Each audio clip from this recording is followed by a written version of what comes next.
And welcome back, RosterWatch Nation. It's your friendly neighborhood Trashman on behalf of RosterWatch.com.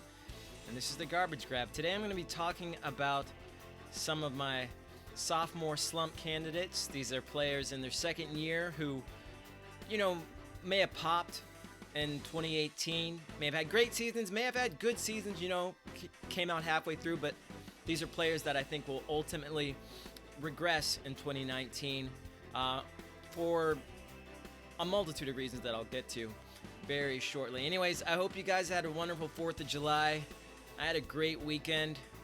I went to my favorite restaurant in Austin, Uchiko. If you're ever here, you have to go there and get the milk and cereal. It's the best dessert that I've ever had, and I'm sure you'll probably agree once you try it. Anyways, favorite restaurant in Austin, Uchiko. You got to check it out if you ever come here. Anyways, let's go ahead and get started. First player on my sophomore slump list is Gus Edwards. His regression, I think, will happen mainly because of the signing of Mark Ingram and the drafting of Justice Hill in April. Edwards had 738 all-purpose yards and 2 touchdowns last season as he came on, up in midway and later throughout the season. He was a running back. He was a running back who was a big bruiser. The Ravens' passing game was kind of meager, to say the least, in 2018, so he got a lot of work. So I think he's still going to be a decent goal line back, but with the addition of Mark Ingram, who can work on the goal line and who I think has better hands than Edwards, and with Justice Hill, who is also a back who they could use on the goal line, I am not certain, I'm not bullish, especially on Gus Edwards this season. Next player on my sophomore slump list, Robert Foster of the Buffalo Bills. Foster had 541 yards and 3 touchdowns last season, was arguably the Bills' best receiver throughout the season. He's had a foot injury thus far in camp, so it's kind of kept him out of mini camps. It's not a long-term concern for the most part, but it's keeping him off the field. The main reason I think that Foster will have a regression is because the Bills have added a couple of good to really good wide receivers this offseason. The first of those being John Brown from the Ravens. Brown has a similar profile to Foster, big play receiver who can do a lot after the catch. And then the Bills have also added Cole Beasley as a presence over the middle. I think with those two additions, Robert Foster, he won't be rendered negligible, but I doubt we'll see the kind of season we saw from him in 2018. Next guy on my sophomore slump list is Antonio Callaway of the Cleveland Browns. Callaway didn't have an amazing season, but it was kind of up and down, as you'll remember, but he did have 586 yards and 5 touchdowns throughout the course of the season. He had some really good games and some games where he kind of disappeared. But if you thought he was going to make a leap in 2019, you may have to think again. The main reason being that Odell Beckham Jr., or I think he's just Odell Beckham now, or is he Odell Beckham Sr.? I'm not really sure. I can't really keep up with these things. I think he's got a blonde beard at this point. I'm not really sure what else is going on there. I know he wears kilts. But he's been added to the Browns, and it goes without saying that he's going to be their number one option in the receiving game. They also have Jarvis Landry there for the short passing game. Beckham will take over short, intermediate, and long passing game there in Cleveland. I don't think Callaway will have a total bust season. I think he'll have some games where he really pops off. But I think he's going to be relegated to daily contest for you. I don't think he's going to be somebody you're going to want to use throughout the course of the season.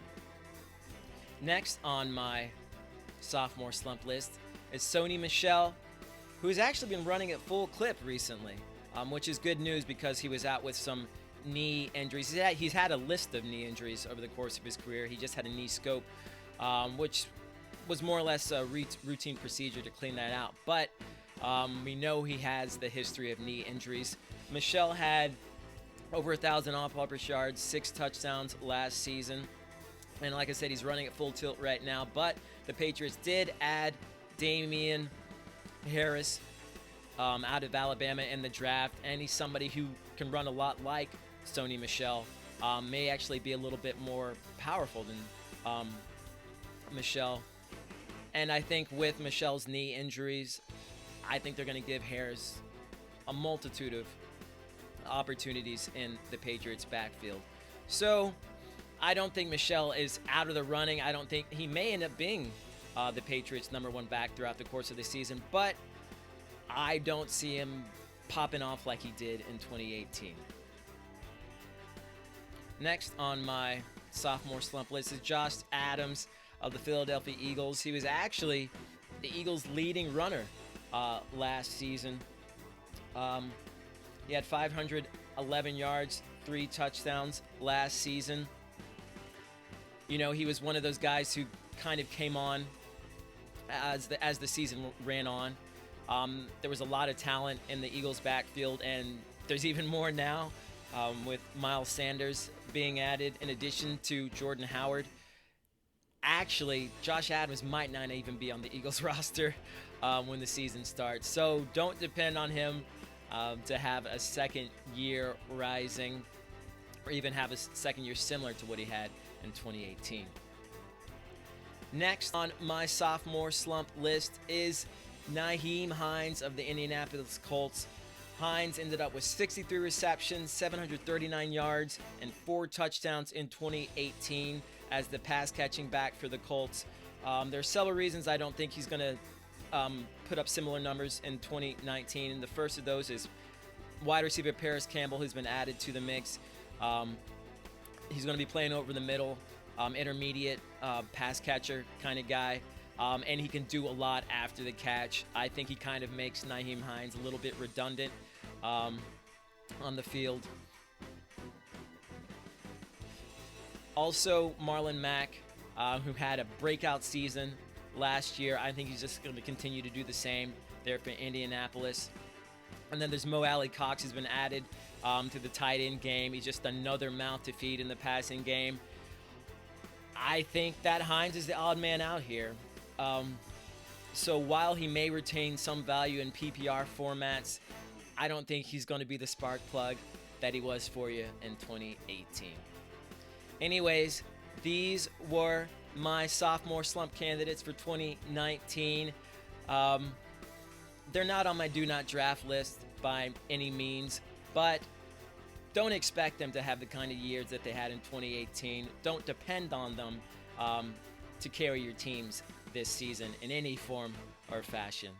Anyways, this is the Trashman on behalf of RosterWatch.com. This is the Garbage Grab, where we talk about some of the things that you may not hear on some of the other fantasy outlets. Talking about some of the players a lot of the times that you won't hear talked about in a lot of the major outlets, because it's a little bit trashy here, and that's the way that we like it. Anyways, please give us a follow at RosterWatch. Please join us with a pro membership at RosterWatch.com, where we have all the fantasy information and tools that you will need to dominate from the draft throughout the fantasy championships. Anyways, again, this is the Trashman, and we'll see you next time. Be ready.